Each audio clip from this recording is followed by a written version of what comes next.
Hai,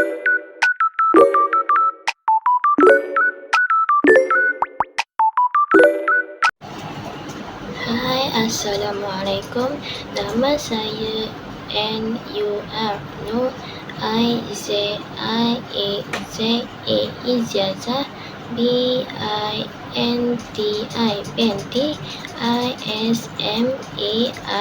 Ismail. Hari ini saya akan cerita tentang sekolah saya dahulu. Saya bersekolah di SMK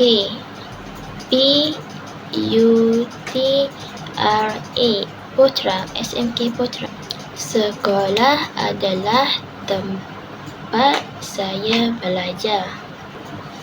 Pada waktu pagi, saya akan bangun pagi untuk ke sekolah. Pada 7 pagi, saya akan membawa beg sekolah dan keluar dari rumah dengan perasaan gembira. Sekolah saya bersih dan selesa untuk belajar. Di sekolah ada bilik darjah, kantin dan padan untuk bermain. Sekolah saya tenang dan selamat.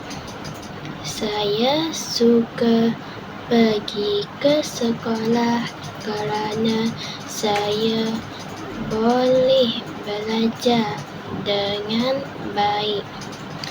Guru-guru saya sangat baik dan cantik.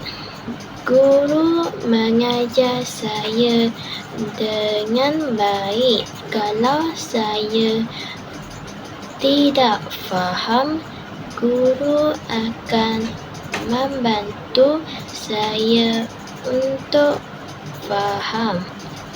Di sekolah saya belajar membaca, menulis dan mengira.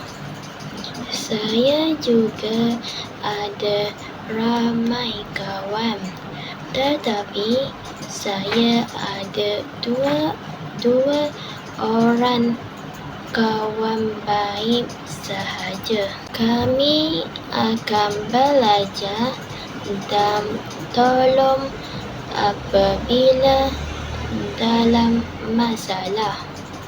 Waktu rehat, saya dan kawan-kawan akan pergi ke kantin untuk makan.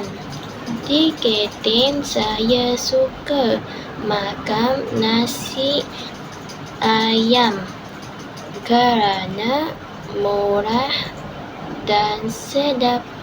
Harga makanan dan minuman di sekolah saya sangat murah, jadi saya dapat kumpul duit untuk simpan.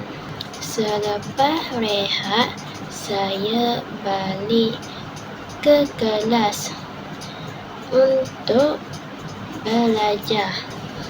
Sekolah bukan sahaja tempat saya untuk belajar, tetapi tempat saya jumpa kawan-kawan saya yang lain. Di sekolah saya belajar berdikari dan berani untuk cuba benda yang baru. Itu sahaja daripada saya. Terima kasih.